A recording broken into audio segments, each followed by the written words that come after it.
Hello students, अगर आप इस वीडियो तक आए हैं तो आपके लिए ये वीडियो बहुत ही खास होने वाला है। और ख़ास ये यहाँ पे कोई आपको गिफ्ट विफ्ट या कुछ मिलने वाला नहीं है, उसके लिए खास होने वाला नहीं है। बस अगर आप इस वीडियो तक आए हैं तो ज़रूर कहीं ना कहीं आप सोच रहे होंगे कि आपको 11th का सिलेबस पढ़ना है, अच्छा से पढ़ना है, लेकिन कुछ अलग चाहिए। जो कि अभी चल रहा है भीड़ भाड़ में बहुत ज़्यादा, उससे कुछ अलग चाहिए। अगर ये आपका सोच है तो आप बिल्कुल सही जगह आए हैं। आप अपना हमको पहला 15 मिनट दीजिए। बाकी ये मुश्किल से 50 से 60 मिनट का लेक्चर रहेगा। पहला 10 से 15 मिनट आप देखिए, आपको समझ में आ जाएगा कि आप जो इधर भाग दौड़ कर रहे हैं उससे बेहतर है और कम समय में बेहतर कर सकते हैं आप, मतलब चैप्टरों के मामले में। और कुछ में बेहतर करने की अभी बात नहीं है। तो मेरा जो ये सीरीज़ है, अभी हम लोगों ने 2 वीडियो में पहला चैप्टर 11th का पहला चैप्टर निपटाया था। 11th मैथ का पहला चैप्टर जिसका नाम था सेट समुच्चय, जो कि एकदम आधारभूत चैप्टर है, एकदम बेस चैप्टर है। उसके बिना कोई भी चैप्टर आप नहीं बना सकते हैं, कोई भी चैप्टर उसके बिना नहीं पढ़ सकते हैं। तो उसको हम लोगों ने किया था मात्र 2 वीडियो में। और ये हमारा दूसरा चैप्टर है जिसका नाम है रिलेशन एंड फंक्शन, हिंदी में कहते हैं संबंध एवं फलन। इस चैप्टर की बात करें तो इसको हम लोग 3 पार्ट में पढ़ने वाले हैं। आज पहला पार्ट है, मात्र रहेगा, ज़्यादा नहीं। आप यहाँ पे देख सकते हैं हम 17 स्लाइड लेकर के आए हैं, 16 स्लाइड मात्र रहेगा 50 से 30 मिनट का। और इसके बाद जब हम दूसरा इसका लेक्चर आएगा तो उसमें हम लोग पढ़ेंगे बहुत अच्छे से फलन के बारे में। यहाँ पे मेनली थोड़ा सा आपको हम बताएंगे कि रिलेशन क्या होता है, संबंध क्या होता है, उससे रिलेटेड क्वेश्चन करवाएंगे।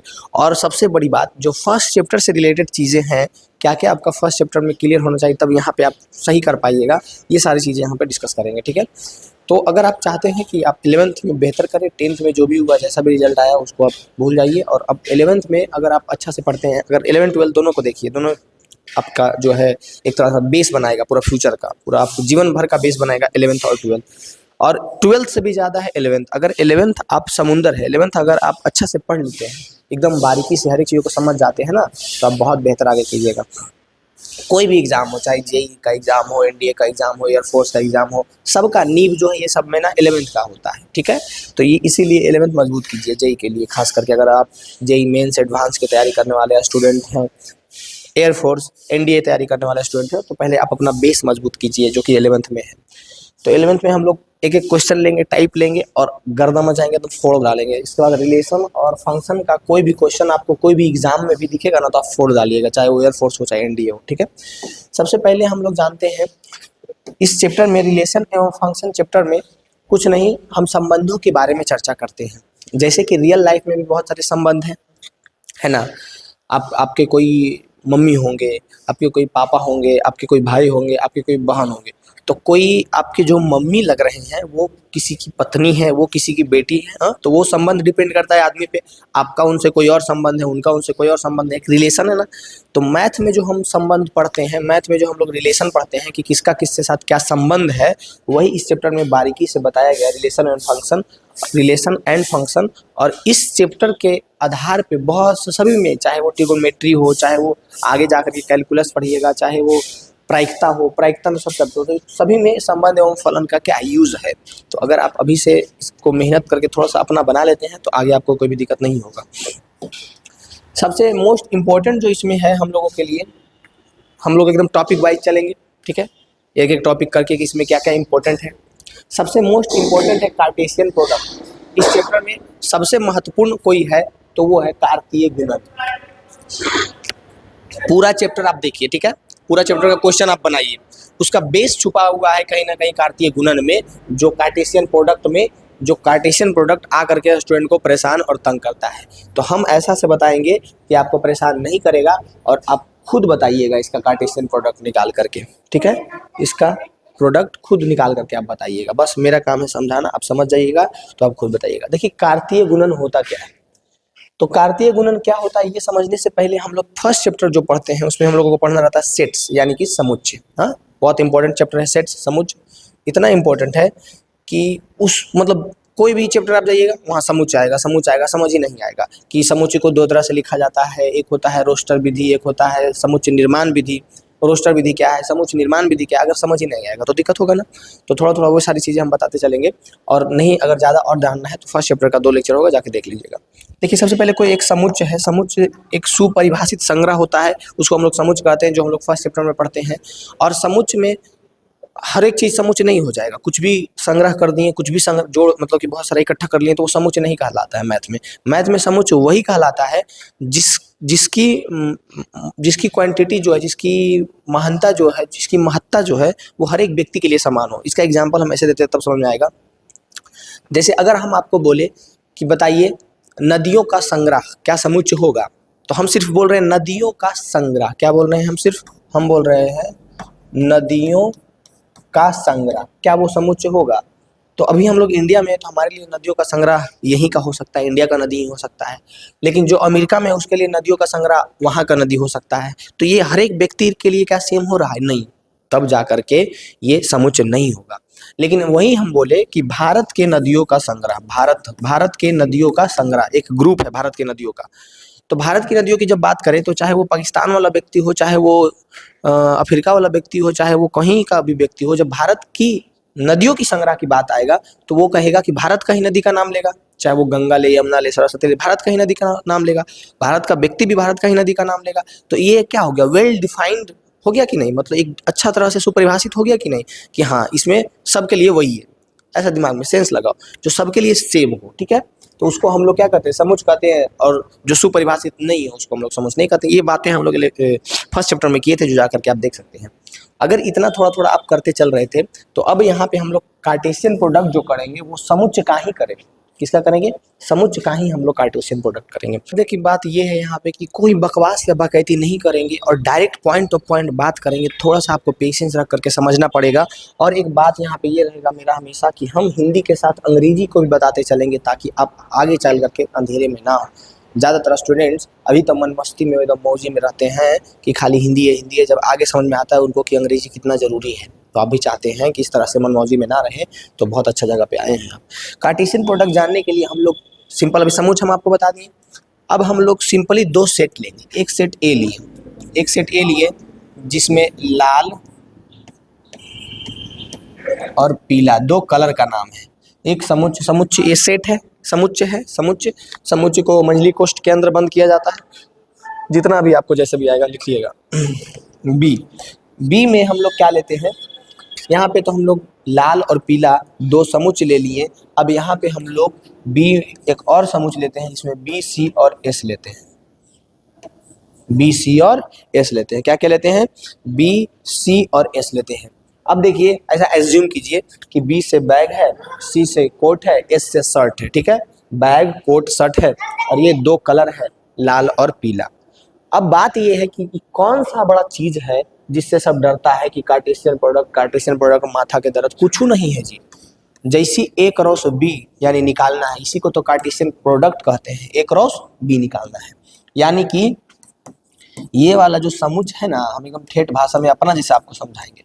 लाल पीला, इसको जो है क्रॉस करना है बी सी एस के साथ। किसके साथ? बी, आ जाओ, बी सी और एस के साथ। इसके साथ इसको क्रॉस करना है, बस यही तो है कार्टेशियन प्रोडक्ट। कुछ भी नहीं करना है, बस सिंपल देखो, आ जाओ एक एक करके पकड़ो। ए क्रॉस बी निकालना है। क्या निकालना है बबुआ? ए क्रॉस बी निकालना है।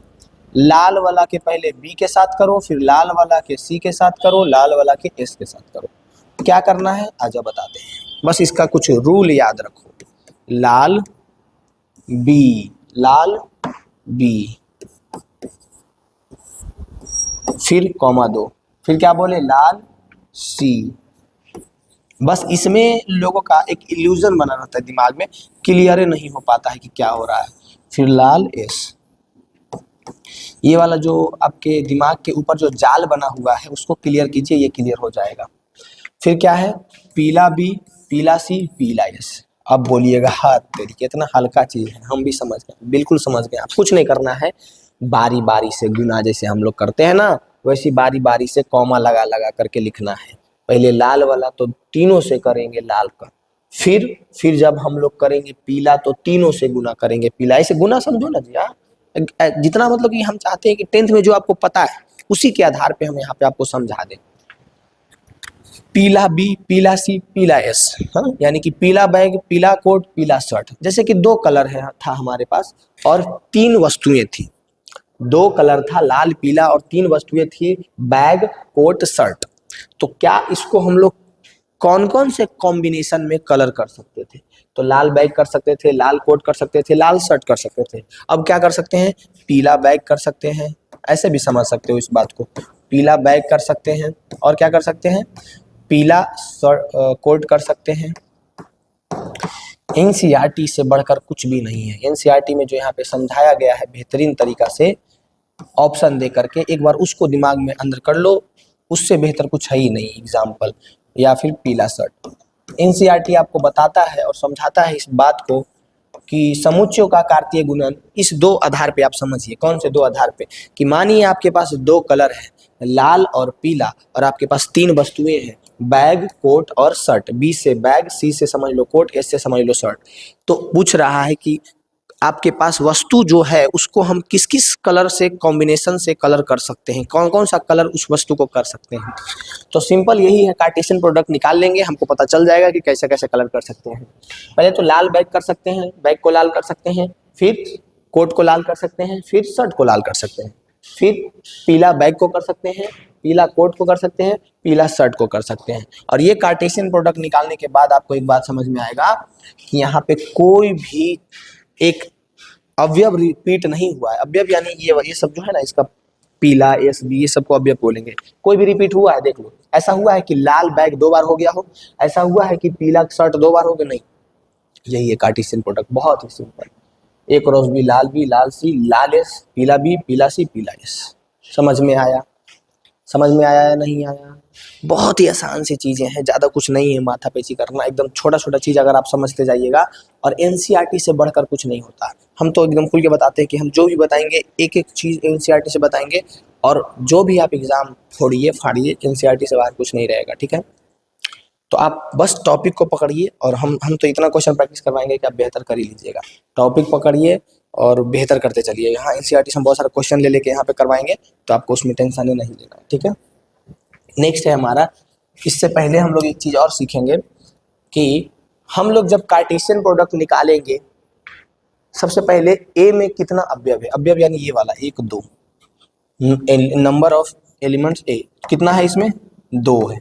कितना है जी? दो है। इसमें कितना अवयव?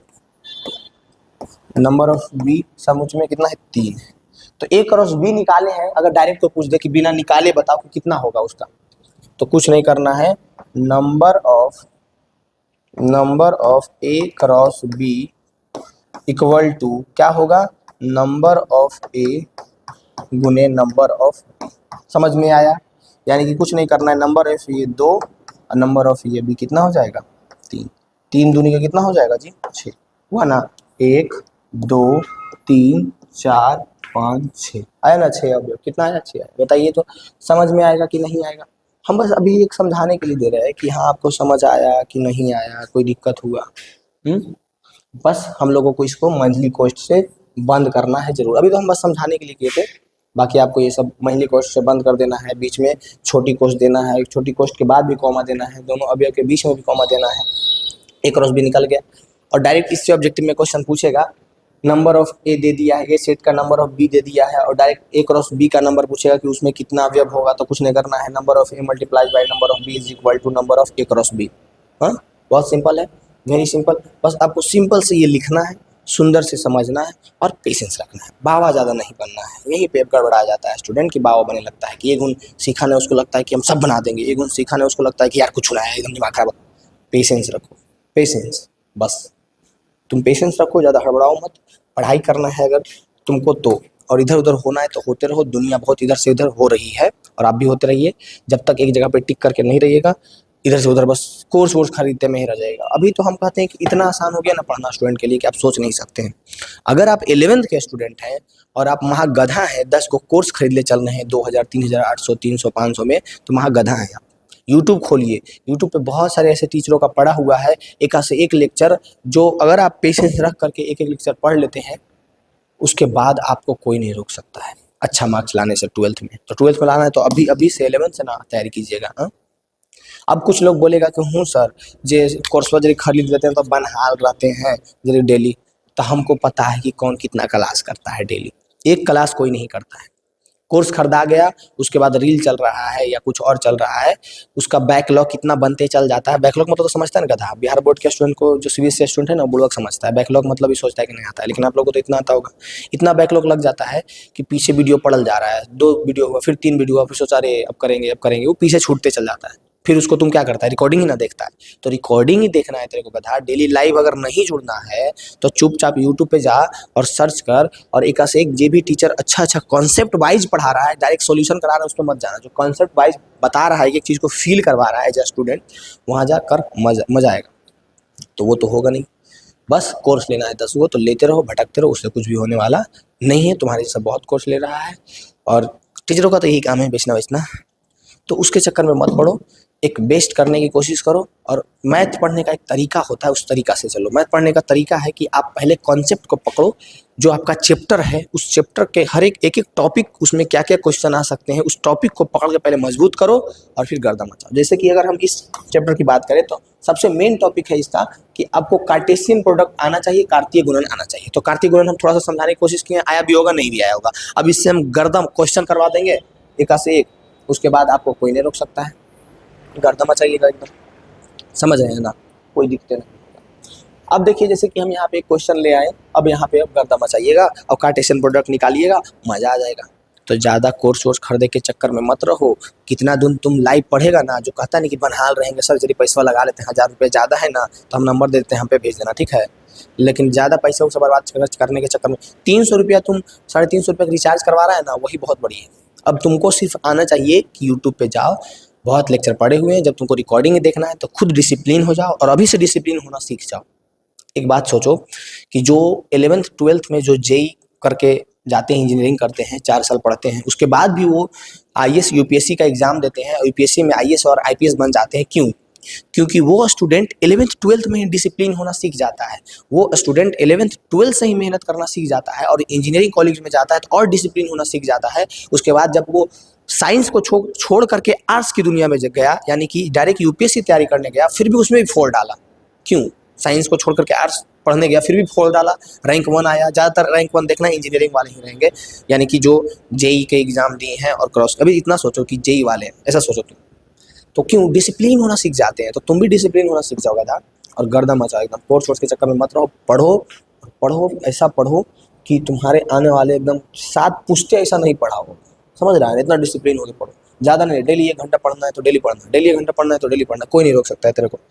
अब हम लोग डायरेक्ट क्वेश्चन पे आए हैं, और हम एनसीईआरटी को लेकर के चलेंगे। यदि समुच्चय ए में 3 अवयव हैं तथा समुच्चय बी में ये है, तो बताओ ए क्रॉस बी में अवयवों की संख्या ज्ञात कीजिए। अभी हम पीछे बता रहे थे number of A cross B, number of A दिया हुआ है, नंबर ऑफ, देखिएगा कुछ नहीं है कि ए में 3 अवयव है, यानी कि नंबर ऑफ सेट ए दिया हुआ है, इसके अवयव दिया हुआ है 3।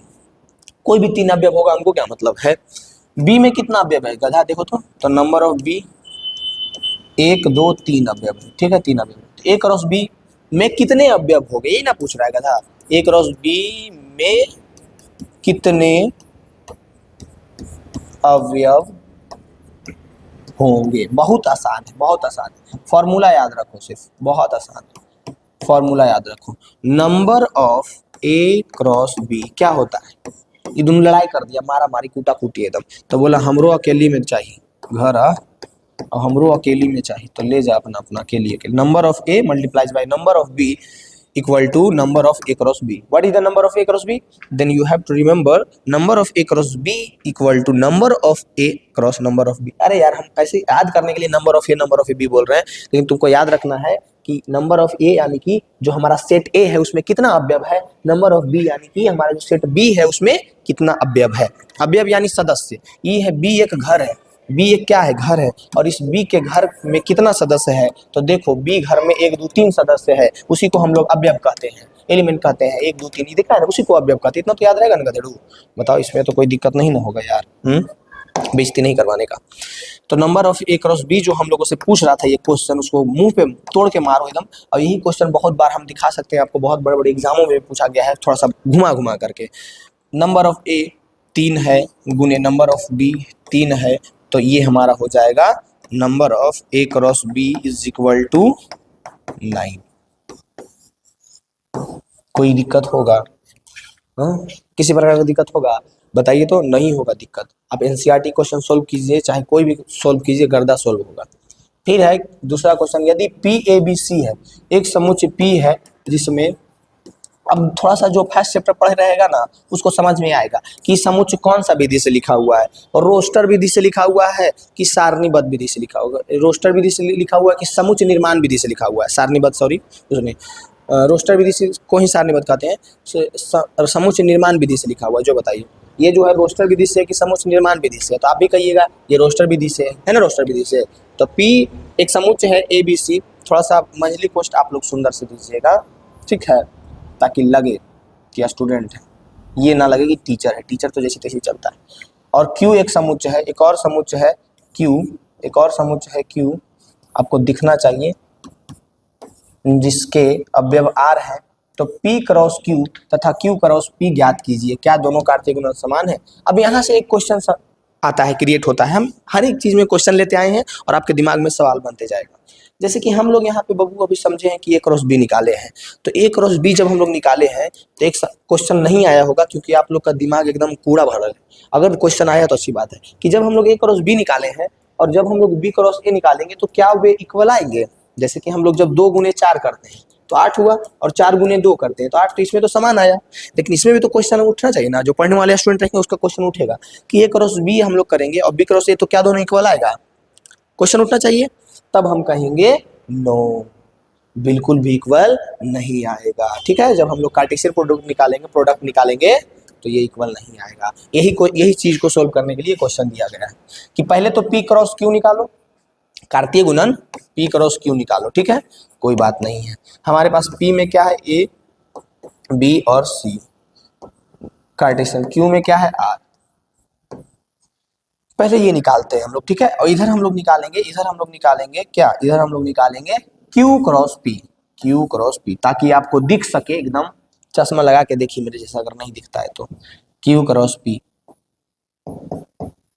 ठीक है। और बताना है कि क्या दोनों इक्वल आएंगे या नहीं आएंगे। Q का मान क्या है, तो Q का R है बबुआ, देख लो, क्रॉस P, P का क्या है, तो A B C है। एकदम आराम से आपको 3 लेक्चर हमारा देखना है, और इस 3 लेक्चर के बाद एक भी क्वेश्चन ऐसा नहीं होगा जो आपसे छूटेगा। सारा क्वेश्चन आप बनाइएगा संबंध और फलन से रिलेटेड, साथ में अगर दूसरा चैप्टर में इसका जितना भी यूज होगा आपको समझ में आएगा। बस आप 3 लेक्चर देख लीजिए। ग्राफ भी बताएंगे, लास्ट लेक्चर सबसे इंपॉर्टेंट रहेगा, तीसरा लेक्चर, जिसमें हम मोस्ट इंपॉर्टेंट ग्राफ बताएंगे कि कैसे संबंध और फलन का ग्राफ होता है, क्या होता है, नहीं होता है, ठीक है।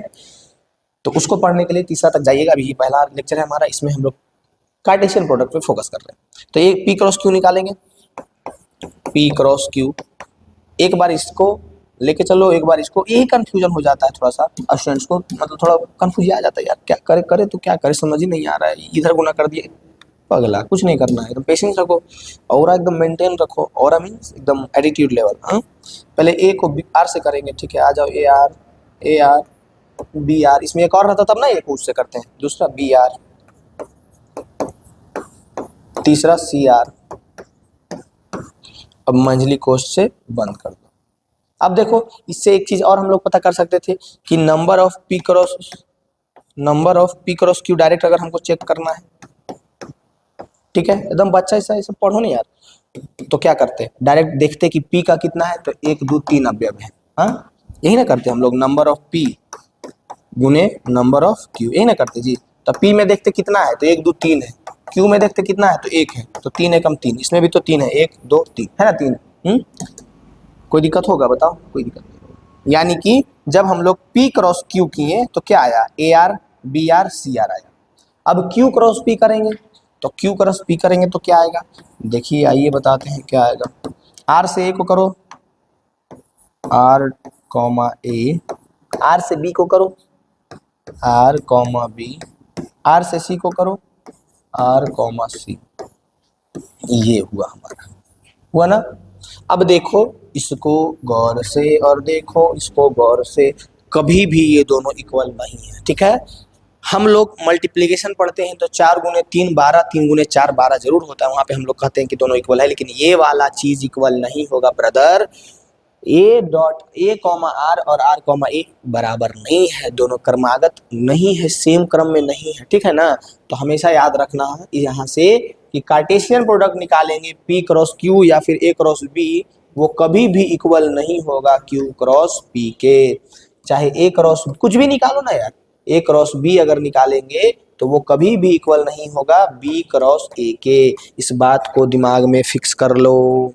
यहाँ से एक नोट पॉइंट याद रखिएगा, याद रहेगा कि नहीं याद रहेगा, कि हम लोग जब भी संबंध एवं फलन पढ़ेंगे, कहीं भी कार्टेशियन प्रोडक्ट निकालेंगे, कार्तीय गुणन निकालेंगे, तो जब हम लोग पी क्रॉस क्यू निकालेंगे या फिर जो भी निकालेंगे उसके विपरीत जब निकालेंगे तो वो दोनों बराबर नहीं होगा। पी क्रॉस क्यू कार्तीय गुणन क्यू क्रॉस पी कभी भी बराबर नहीं होगा। यहाँ से एक ये नोट पॉइंट याद रखना है, आपको याद रहेगा। कर्मित युग्मों का जो होगा हमारा कर्मित युग्म, उससे लेकर के चलना है हम लोगों को, ठीक है। तो ये समझ में आ गया होगा, छोटा सा पॉइंट था, ज्यादा दिमाग में लोचा मत लो। ये क्वेश्चन था, ये हम ज्यादा टाइम दे रहे हैं जरूर, लेकिन आपके लिए 2 मिनट का काम हो जाएगा जब आप इसको सीख जाइएगा तो। क्वेश्चन अच्छा ये है, ये रहा हमारा क्वेश्चन, फटाक से ये देखो इक्वल, और यहाँ से दिमाग में सेट रखो कि कभी भी इक्वल नहीं होगा, बात हुआ खत्म। समझ आया, कोई दिक्कत होगा इसमें। अब नेक्स्ट क्वेश्चन है हमारा, यदि जी 7 8 है और एच 5 4 2 है तो जी क्रॉस एच और एच क्रॉस जी निकालिए। ये क्वेश्चन हम आपके लिए लेकर के आए हैं कि अच्छा एक बात बताइए, क्या बताइए, अभी हम जो पीछे बताए हैं कि अगर जी जो है वो दिया हुआ है, समुच्चय जी जो है 7 और 8 दिया हुआ है, और एच जो है 5 4 2 दिया हुआ है, तब कह रहा है क्या ये आप बना करके हम पे नहीं भेज सकते हैं? जी बताइए तो, ये क्वेश्चन नहीं बना करके भेज सकते हैं हम पे? हम आपको एक ग्रुप में ऐड करेंगे और हमारा टेलीग्राम चैनल है अमित गौरव एजुकेशन, उस पर जाकर के आप जुड़ सकते हैं। 8298614113 इस पर भेज सकते हैं बना करके, अगर समय हो तो, नहीं तो टाइम पास नहीं करना, ठीक है। बस ग्रुप में जोड़ने के लिए स्टूडेंट पावर दिखाने के लिए हम अपना एक स्टूडेंट पावर बनाना चाह रहे हैं ग्रुप, उसमें जोड़ने के लिए इस पर भेज दीजिएगा तो थोड़ा सा हो जाएगा, नहीं तो कोई दिक्कत नहीं है, डायरेक्ट आप खुद बना लीजिएगा। 2 निकालना है, जी क्रॉस एच एच क्रॉस जी, कोई दिक्कत नहीं है, नहीं भेजना है मत भेजिएगा, अपना पढ़िए सिर्फ आप, जे क्रॉस एच, और एक निकालना है एच क्रॉस जी, बस कार्टेशियन प्रोडक्ट। अभी अगर हम जो समझाएं समझ गए हैं तो आप फटाक से निकाल दीजिएगा। एक काम करते हैं, हम निकाल देते हैं एच क्रॉस जी, आप निकाल लीजिएगा जी क्रॉस एच, निकाल लीजिएगा ना, पक्का पक्का, चलिए पक्का प्रॉमिस, आप बोल दी है तो। एच कितना है जी, पीछे देखते हैं जी, ये जो किए थे कहीं गड़बड़ाए थे ना जी, हाँ कोई दिक्कत नहीं था, हमको लगा कि पहले यार तो नहीं लिख दिए थे, काहे कि थोड़ा सा बेहोश रहते हैं। तो एच का मान कितना है, 5 4 2, क्रॉस करना है, किससे क्रॉस करना है, 7 और 8 से क्रॉस करना है, कोई बात नहीं कर देंगे, करिए, इसको उठाओ इसके साथ, इसको उठाओ इसके साथ, ठीक है। 5 7 छोटा छोटा लिखेंगे तब ना हटेगा जी, कॉमा 2, 5 8 कॉमा 2, 4 7 4 8, ठीक है, 4 7 4 8 कॉमा 2, 4 7 4 8 कॉमा 2, 2 7 2 8 2 7 2 8। मंजली चाची से बंद कर दो, आपकी मंजली चाची होगी नहीं, मंजली आंटी, मंजली अंकल कोई भी होंगे ना, उससे बंद करना है इसको। 1 2 3 4 5 6। अब बताओ एच क्रॉस जी के अवयवों का संख्या कितना आया, नंबर ऑफ एच क्रॉस जी कितना आया, 1 2 3 4 5 6, 6 आया ना। और अगर हम लोग फॉर्मूला से भी निकालते हैं कि number of H multiplies by number of G is equal to number of H cross G, तो 1 2 3 गुने 1 2 3 दूनी 6 से भी 6 आता, कोई दिक्कत नहीं है ब्रदर, तुम गर्दा मचाएगा एग्जाम में जब यहाँ तक इस वीडियो तक तुम आ गया है, अगर हमारे इस मिनट तक आप पहुंच गए पेशेंस रख करके, गर्दा मचाएगा तुम्हें, तुमको कोई बीट नहीं कर सकता है। ये वाला निकाल के बताओ यार, बताओ। चलो नेक्स्ट क्वेश्चन देखो, बहुत आसान सा क्वेश्चन। ये क्वेश्चन जब हम बताएंगे, इससे पहले ये चीजें जो है आगे हम कुछ यूज करने वाले हैं उसके लिए, जैसे कि यहाँ पे एक क्वेश्चन हम लेकर के आए हैं ना, ये सारा फर्स्ट चैप्टर से, क्योंकि आगे हम कुछ चीजें बताएंगे वो इसमें काम देगा, समझ रहे बात को। देखिए मान लीजिए कि ए इतना है और बी इतना है, तब ए इंटरसेक्शन बी ज्ञात कीजिए और ए इंटरसेक्शन बी जो है वो बी के बराबर है क्या दिखाइए। तो आपको 2 चीज पहले सीखना पड़ेगा, क्या सबसेट क्या होता है, यूनियन क्या होता है, इंटरसेक्शन क्या होता है। ये तीन चीज अगर आप सीख गए, दो चीज है, तीन चीज, तो आप आगे बना सकते हैं। आप अपने चैप्टर में क्वेश्चन को एकदम धुआंधार तरीका से तोड़ सकते हैं, जो कि फर्स्ट चैप्टर से। तो हम क्यों छोड़े इस बात के भरोसे कि आप फर्स्ट चैप्टर में जाके देखिएगा, नहीं देखिएगा, गोली मारिए, देखिए चाहे मत देखिए। यहाँ से हम लोग तीन चीज पढ़ने वाले हैं। क्या क्या ध्यान में रखिएगा, एक सबसेट पढ़ेंगे, सबसेट का हिंदी होगा उपसमुच्चय। थोड़ा सा कहीं पे हिंदी बोलेंगे, कहीं पे अंग्रेजी बोलेंगे, तो उसको एडजस्ट कीजिएगा आप लोग। सबसेट यानी कि उपसमुच्चय। दूसरी बात हम लोग क्या पढ़ेंगे, इंटरसेक्शन पढ़ेंगे। तीसरी बात हम लोग क्या पढ़ेंगे, यूनियन पढ़ेंगे। ठीक है, इधर देखो, इधर हम लोग पढ़ेंगे यूनियन ऑफ सेट्स यानी सम्मिलन, समुच्चयों का सम्मिलन। इंटरसेक्शन ऑफ सेट यानी कि सर्वनिष्ठ। ठीक है ना, ये सारी चीज पढ़ेंगे। उससे पहले आ जाइए यहाँ पे सबसेट क्या होता है। सबसेट क्या होता है जो हम लोग पहले देखते हैं। ए बी का सबसेट है यदि समुच्चय ए का प्रत्येक अवयव समुच्चय बी का भी अवयव है, तो ए जो है बी का समुच्चय कहलाता है, उपसमुच्चय कहलाता है। बात ये है कि आपके पास 4 फोर व्हीलर है। फोर व्हीलर तो थोड़ा ज्यादा ऊपर हो गया, नहीं होगा आपके पास 4 को है जी, नहीं, चलो छोड़ो, कलम पे आते हैं, गरीब आदमी है। आपके पास 4 कलम है मान लो।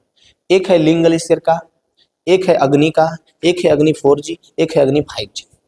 ठीक है, कितना कलम है आपके पास, 4 कलम। हम गरीब आदमी, मेरे पास 2 कलम है। हम गरीब आदमी, मेरे पास 2 कलम है।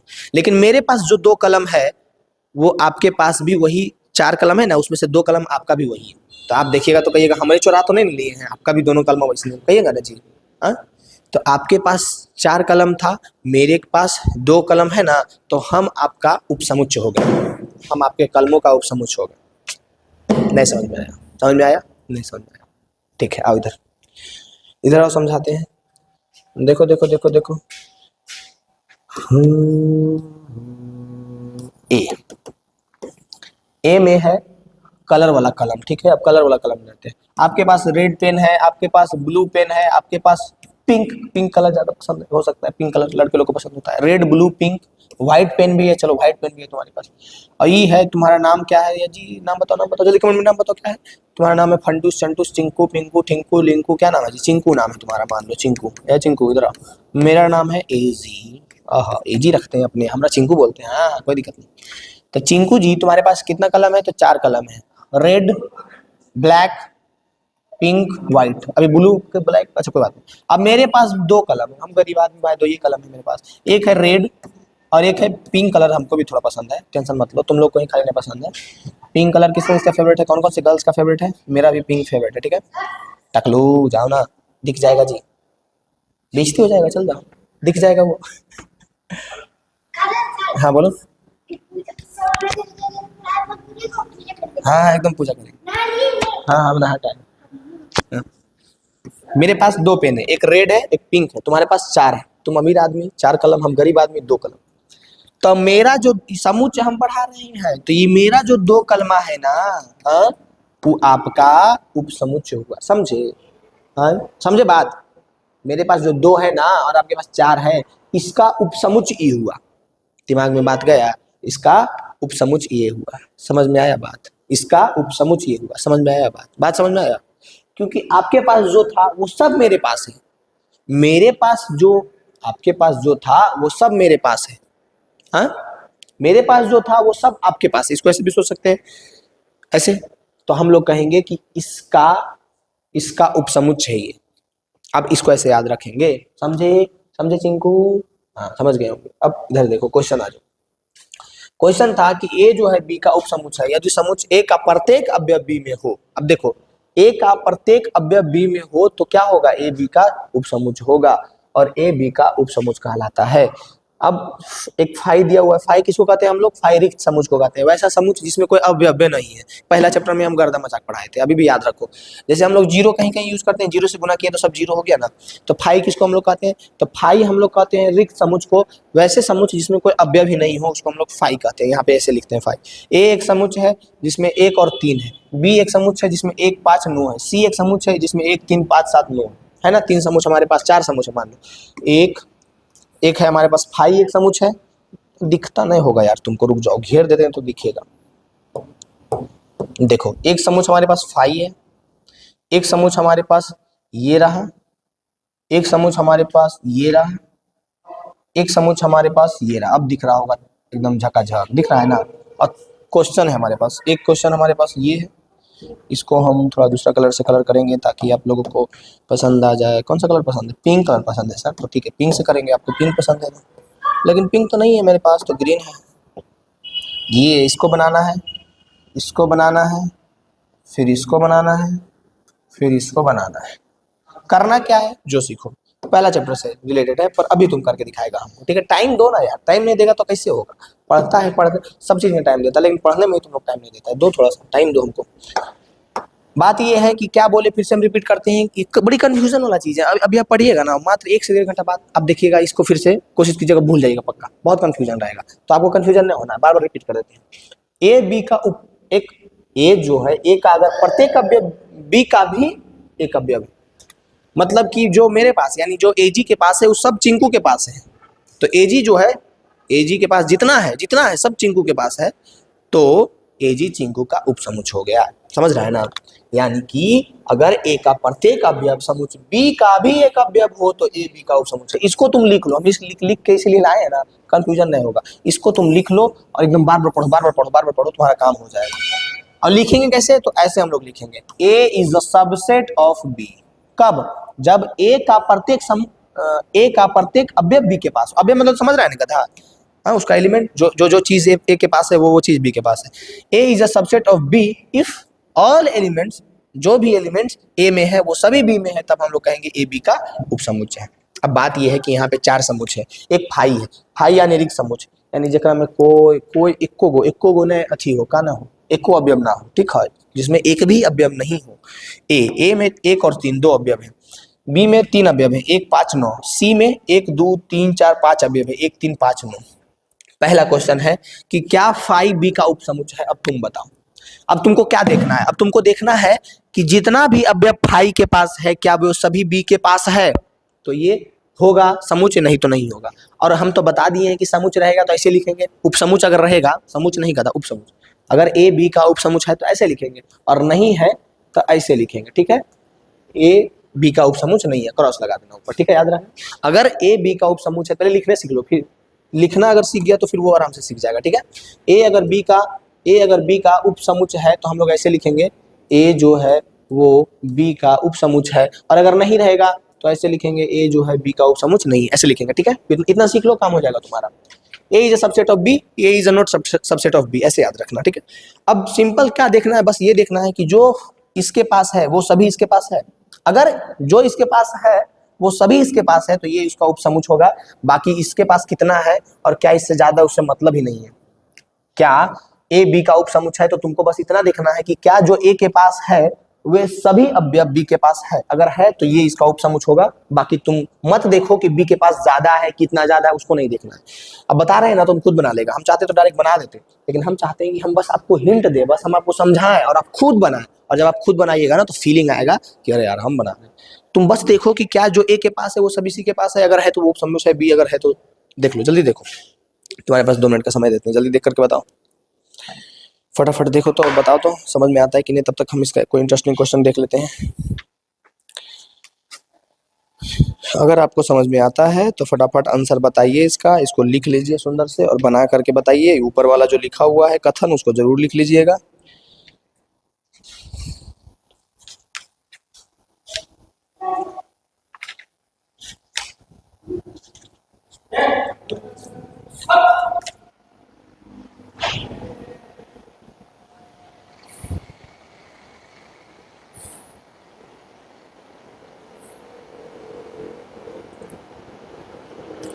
बोलो, हुआ तुम्हारा काम? ये तो बहुत हल्का था यार, अभी तो समझा दिए।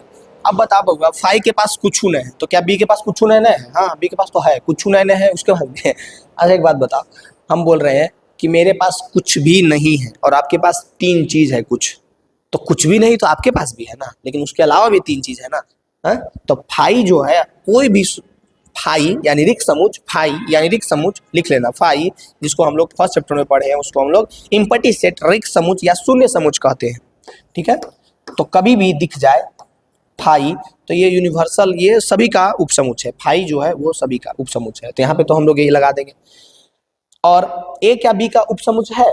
तो देखो ए का, देखो ए में 1 और 3 है, तो क्या बी में 1 3 है? ए में 1 और 3 है, क्या बी में 1 और 3 है? देखो जल्दी बताओ, तो तुम लोग बोलेगा कि ए में 1 और 3 है लेकिन बी में 1 तो है, 3 नहीं है। जो इसके पास है वो सभी इसके पास नहीं है, तो ये इसका उपसमुच नहीं होगा, ए बी का उपसमुच नहीं होगा। यहाँ पे 5 बी का उपसमुच होगा। क्या ए सी का उपसमुच होगा? तो देखो ना, जो जो चीज ए के पास है वो चीज सी के पास होना चाहिए। सॉरी, ए के पास जो, हाँ वही तो, जो जो 1 और 3 है, 1 और 3 उसके पास भी है, तो ये भी इसका उपसमुच होगा।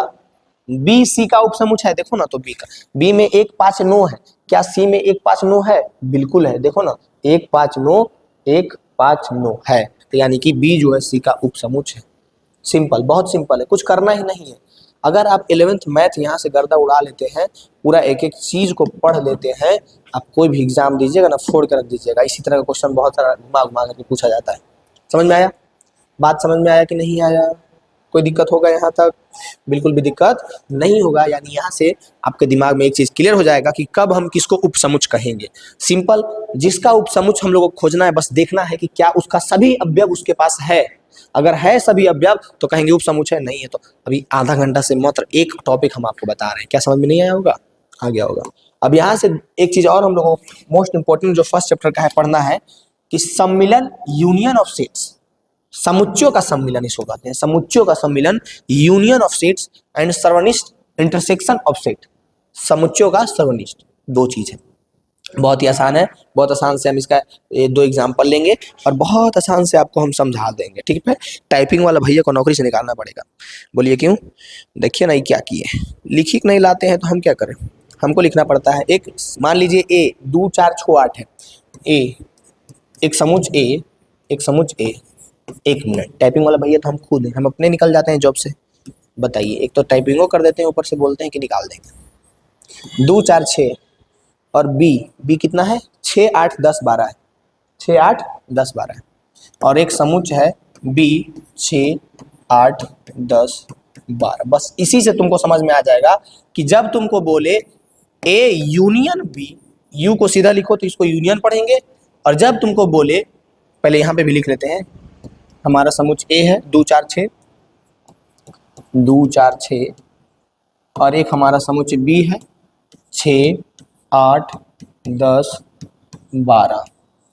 और ये हमारा, हम लोगों को निकालना है ए इंटरसेक्शन बी। यू को उलट दो, इसको क्या पढ़ेंगे बबुआ? A union B. इसको क्या पढ़ेंगे? ए इंटरसेक्शन बी। बुझाया? बुझाया कि नहीं बुझाया? इसको हम लोग पढ़ेंगे ए यूनियन बी, इसको हम लोग पढ़ेंगे ए इंटरसेक्शन बी। बहुत इंपॉर्टेंट है, आगे तक एकदम रटेंगे। कहीं पे यूनियन निकाल दिए, कहीं पे इंटरसेक्शन निकाल दिए, तो जब भी निकालेंगे तो आपको दिमाग में ये एकदम छपना चाहिए कि क्या हो रहा है। समझ में आई बात? जब भी हम ए यूनियन बी निकाल दें या ए इंटरसेक्शन बी निकाल दें तो आपके दिमाग में एक घंटी बजना चाहिए कि हम क्या निकाले हैं। अगर आपके घंटी बज जाएगा दिमाग में, यानी काम हो जाएगा। सम्मिलन, यूनियन ऑफ सेट्स, ये यूनियन बी निकालना है, यानी कि ए यूनियन बी निकालना है। कुछ नहीं करना है, देखो क्या करना है, बस जो मैच करेगा, ऐसे याद रखो, 2 को जो मैच करेगा उसके बदले में 1 लिखेंगे। यूनियन में जो 2 मैच करेगा उसके बदले में 1 लिखेंगे। इंटरसेक्शन में जो मैच करेगा सिर्फ उसी को लिखेंगे। इसमें जो नहीं मैच करेगा उसको तो लिखेंगे, लेकिन जो ये 3 वर्ड जो बोल रहे हैं, 3 वर्ड पहले छाप लो दिमाग में, इसी से बन जाएगा। जब हम लोग यूनियन निकालेंगे, जो मैच करेगा उसके बदले में 1 लिखेंगे, यानी 2 अगर कोई मैच कर रहा है उसके बदले में 1 लिखेंगे। जब हम लोग इंटरसेक्शन निकालेंगे तो जो मैच करेगा सिर्फ उसी को लिख सकते हैं। अब देखो क्या हम बोल क्या रहे हैं, बोल ये रहे हैं कि 2 को यहाँ पे देखो, देख रहा है 2 को, क्या इसमें 2 है? नहीं है, लिख दो 2। 4 देखो, क्या इसमें 4 है? नहीं है, कॉमा 2 लिख दो। छो देखो, क्या इसमें छो है? हाँ, तो दोनों छो के बदले, दोनों 6 के बदले एक ही 6 लिखाएगा। ठीक है, अब इसमें क्या बच गया? 8, लिखो 8। क्या 10 लिखे थे इसके बाद? इसमें नहीं, लिखो। क्या 12 लिखे थे? नहीं, लिखो। क्या समझ में आया आपको? बात समझ में आया? फिर से करते हैं, बस एक ही क्वेश्चन को तुम पहले एकदम फाइनल कर लो, बाकी सारा खुद हो जाएगा। 2 लिखेंगे पहले, क्या 2 इसमें है? नहीं है, 2 को लिख लिए। 4 इसमें है? नहीं है, 4 को लिख लिए। 6 इसमें है? हाँ, तो ये वाला 6, दोनों के बदले 1 6 लिखा है। क्या बोले? जो मैच करेगा उसके बदले में 1 को लिखेंगे, और जो नहीं मैच करेगा वो तो लिखेबे करेगा। 8 है इसमें, है 10 इसमें है, चाहे नहीं है, अब तो लिखना ही पड़ेगा 12। समझा बात को? बहुत सिंपल है, जो मैच कराएगा उसके बदले 1 लिखेंगे। अब इसका एक क्वेश्चन भी दे देंगे, वो बना लेना, क्लियर हो जाएगा बात। और इंटरसेक्शन में क्या है कि क्या 2 इसमें है? नहीं है, तो नहीं लिखेंगे। क्या 4 इसमें है? नहीं है तो नहीं लिखेंगे। क्या 6 इसमें है? हाँ है तो लिखेंगे, बस। उसके अलावा तो और कोई है ही नहीं। यानी कि सिंपल याद रखना है, जब हम लोगों को सर्वनिष्ठ निकालना है, इंटरसेक्शन निकालना है, तो जो मैच करेगा उसके बदले में 1 लिखेंगे, जो मैच करेगा उसके बदले में 1 लिखेंगे। लेकिन जब हम लोगों को यूनियन निकालना रहेगा, तो जो 2 मैच करेगा उसके बदले में 1 लिखेंगे, और जो नहीं मैच करेगा उसको भी लिखेंगे। पहला रूल तो ये है दोनों में कि जो मैच कर रहा है उसके बदले में 1 लिखो। अगर 2 नंबर 2 अवयव मैच कर रहा है उसके बदले में 1 लिखो। अगर 2 अवयव मैच कर रहा है उसके बदले में 1 अवयव लिखो, वो दोनों अगर सेम है। और यूनियन में है कि नहीं भी मैच कर रहा है उसको भी लिखो। इंटरसेक्शन में है कि जो नहीं मैच कर रहा है उसको हम नहीं लिखेंगे। समझ रहा है ना? एक और एग्जाम्पल दे, एक और एग्जाम्पल दे। चलो तुम लोग बना करके दिखाना कि यूनियन कैसे निकलता है और इंटरसेक्शन कैसे निकलता है। बहुत आसान सा 2 क्वेश्चन और लेते हैं। ए ई आई ओ यू वॉवेल है, ए ई आई ओ यू, ये है हमारा एक समुच्चय। और एक और समुच्चय बी जिसके अवयव हैं ए आई यू, ए आई यू। दिख रहा है? बिल्कुल दिख रहा है ना? ए आई ओ यू, ए आई यू, ठीक है। यहाँ भी ले लेते हैं हम लोग वही same, A E I O you. यहाँ भी हम लोग ले लेते हैं अवयव बी जिसमें क्या है ए आई यू, ठीक है। अब बोलो, हम बोलेंगे कि बता बउआ ए यूनियन बी क्या होगा। बताओ यहाँ पे ए यूनियन बी क्या होगा, अब बताओ यहाँ पे ए इंटरसेक्शन बी क्या होगा। क्या आप लोग नहीं निकाल सकते हैं? बिल्कुल निकाल सकते हैं, बस थोड़ा सा समय दीजिएगा। एकदम एक एक पॉइंट क्लियर करते जाएंगे और निकाल सकते हैं। आप खुद बताइए, ऐसे किए थे कर सकते हैं? यूनियन में क्या है, पहले देखो क्या ये हम ए लिखते हैं, ए इसमें भी है, हाँ तो दोनों के बदले एक ए लिख दो।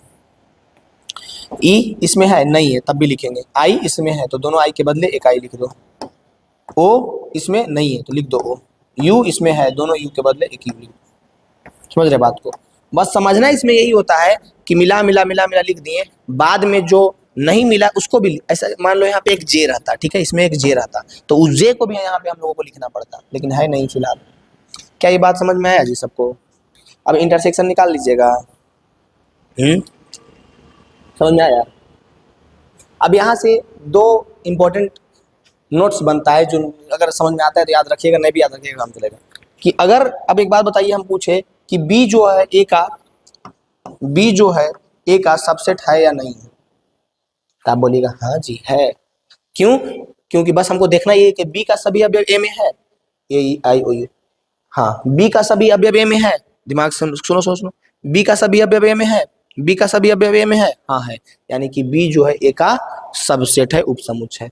तो जब ऐसा हो कि बी सबसेट हो ए का और इसका हम लोग अगर यूनियन निकालेंगे तो हमारा यूनियन ए ही हो जाएगा। देखो ए के बराबर नहीं आया ये, ए आई ओ यू, क्या ए के बराबर आया है? बिल्कुल आया है। यही चीज समझना है अगर एग्जाम क्रैक करना है तो, कि अगर बी ए का सबसेट है तो हम लोग जब ए यूनियन बी निकालेंगे तो वो ए के बराबर आएगा। और जब हम लोग जानते हैं कि बी सबसेट है ए का और उसका इंटरसेक्शन निकालेंगे तो हमारा इंटरसेक्शन जो सबसेट है वही हो जाएगा, यानी कि ए आई यू। एग्जाम के नजरिए से बहुत इंपॉर्टेंट पॉइंट है, कोई भी एग्जाम उठा लीजिए आप, एयरफोर्स फेयरफोर्स जो भी है, सब में ये बहुत इंपॉर्टेंट चीज है कि जब आपको दिखेगा 2 सेट है और इसमें बी ए का सबसेट है, उपसमुच्चय है, तब ए यूनियन बी निकालना है तो उसमें ए हमारा क्या हो जाएगा? ए यूनियन बी हो जाएगा। जब हम लोगों को दिखेगा कि इंटरसेक्शन निकालना है, ए इंटरसेक्शन बी, और साथ में पता है कि बी जो है ए का सबसेट है, तो हमारा इंटरसेक्शन बी ही हो जाएगा। अब ऐसी ऐसी तो बोल दिए हैं, अब निकाल के भी देख लो सच में बी ही होगा कि नहीं। निकालो इसको, इंटरसेक्शन कैसे निकालते हैं? ए इसमें मिला, हाँ मिला तो लिखो, नहीं मिलेगा तो नहीं लिखेंगे। मिलेगा इंटरसेक्शन में, मिली तबे लिखाई और ना मिली तो ना लिखाई। लेकिन यूनियन में मिली तो उसके बदले एक के लिखाई और ना मिली तब वो लिखाई। समझ में आया? ए ई है, इसमें नहीं है, नहीं लिखाएगा। आई है, हाँ है तो आई लिखाएगा। ओ नहीं है, यू है तो यू लिखाएगा। देख लो, कोई दिक्कत होगा इसमें? Do you have any problem in this question? No problem sir.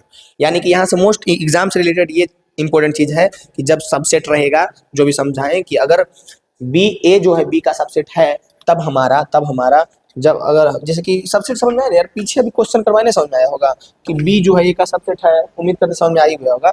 B जो है ए का सबसेट है, तो अगर ए यूनियन बी निकालेंगे तो हमारा ए ही हो जाएगा ए यूनियन बी। दिख रहा है ना, ए ही हो गया ना जी, देखो ना जी, नहीं दोनों बराबर है, जे एक क्रम है वही क्रम है। देखो अगर हम लोग इंटरसेक्शन निकालेंगे ए इंटरसेक्शन बी, और अगर बी ए का सबसेट है तो हमारा जो इंटरसेक्शन होगा वो बी ही हो जाएगा। बस यही तो याद रखना है। बी के बराबर आया ना इसलिए बराबर बी लिख देते हैं, ए के बराबर आया ना इसलिए बराबर ए लिख दिए। फोर डालेंगे, फोर डालेंगे। समझ में आया कि नहीं आया? बिल्कुल समझ में आया होगा। मैथ है, मैथ समझ में आ जाता है। दुनिया में एक ही चीज समझ में नहीं आता है, वो है औरत या लड़की। लड़की किसी को समझ में नहीं आता है, लेकिन मैथ तो उससे भी आसान है ना, समझ में आ जाएगा। नेक्स्ट क्वेश्चन क्या है जो देखो, हमारा नेक्स्ट क्वेश्चन है हमारे पास कि मान लीजिए ए जो है इतना है और बी जो है इतना है, तो ए यूनियन बी ज्ञात कीजिए। जो ये क्वेश्चन हम आपके लिए लेकर के आए हैं। इंटरसेक्शन भी नहीं निकाले बोले, बस यूनियन। इंटरसेक्शन भी निकाल के दिखा दो तो गधा। यूनियन निकालना है, बहुत आसान है। आओ तुम्हारे लिए हम निकाल देते हैं, लेकिन तुम भी बना लेना खुद से। मेरा देखना मत, पहले खुद से बनाना, उसके बाद जरूरत पड़े तो निकालना। करो लग जाए। हमारे पास ए है 2 4 6 8, बी है 6 8 10 12, और निकालना है A union B. Very good. दो लिखो यहाँ पे, क्या इसमें भी दो है? नहीं है। 4 उसमें भी है? नहीं है, लिखो। 6 इसमें भी है, इसमें भी है, तो इसका काम हो गया। उसमें डॉट देते ताकि तुमको दिख जाए कि उसका काम हो गया। जिसका हो गया उसको दोबारा नहीं लिखना है। 8 इसमें भी है, इसमें भी है, लिखा दो। फिर क्या बच गया इसमें? 10 और 12, तो लिख दो यहाँ पे 10 और 12। ए हो गया हमारा ए यूनियन। बहुत आसान है, कुछ है ही नहीं यार, बस एक छोटा सा यहाँ पे मकड़ी का जाल लगा रहेगा, उसको साफ करो। और देखो हम कैसे बना रहे हैं। A intersection B, A intersection B जब निकालने के लिए कहेगा तो 2 इसमें है? नहीं है, तो नहीं होगा। 4 इसमें है? नहीं है, तो नहीं होगा। मिलाना है दोनों में। 6 इसमें है? हाँ इसमें भी है, तो हो जाएगा। 8 इसमें है? इसमें भी है, तो हो जाएगा। उसके अलावा और कोई है ऐसा अवयव जो दोनों में हो? नहीं। बस बोलिएगा तभी रोकेंगे। बस लास्ट। तो ये हमारा यूनियन निकालना रहेगा, इंटरसेक्शन निकालना रहेगा। कोई दिक्कत है? इन एक को प्रकार का दिक्कत होगा? नहीं होगा दिक्कत। कैसे दिक्कत होगा? इंटरसेक्शन निकालना है, बस देखो कि जो दोनों में है वही होगा। देखो जो दोनों में है 6 और 8 दोनों में है, वही इंटरसेक्शन हो गया। यूनियन जो दोनों में है वो तो एक के बार लिखाएगा, और जो न है वो लिखाएगा। ठेठ भाषा में तुम याद रखिए इसे। कोई दिक्कत होगा? नहीं होगा। यानी कि यहाँ से आपको समझ में आ गया होगा, आपका ये चीज़ क्लियर हो गया होगा, किसी प्रकार का दिक्कत नहीं होगा। अगर है तो एक बार और देख लो, कमेंट करो, कमेंट में पूछो, हम बताएंगे। नंबर दिए हैं, मैसेज करो, हम पढ़ावे ले तो बैठले हैं दिन रात। जे पूछेगा बताएंगे। अच्छा, कोई पैसा नहीं, फ्री में। ठीक है, तो ये हमारा क्या इतना तक आपको समझ में आया? हम इसको भी मिटा देते हैं, खुद से बना के दिखाना। ये यूनियन भी और ये इंटरसेक्शन भी निकाल के दिखाना। ठीक है।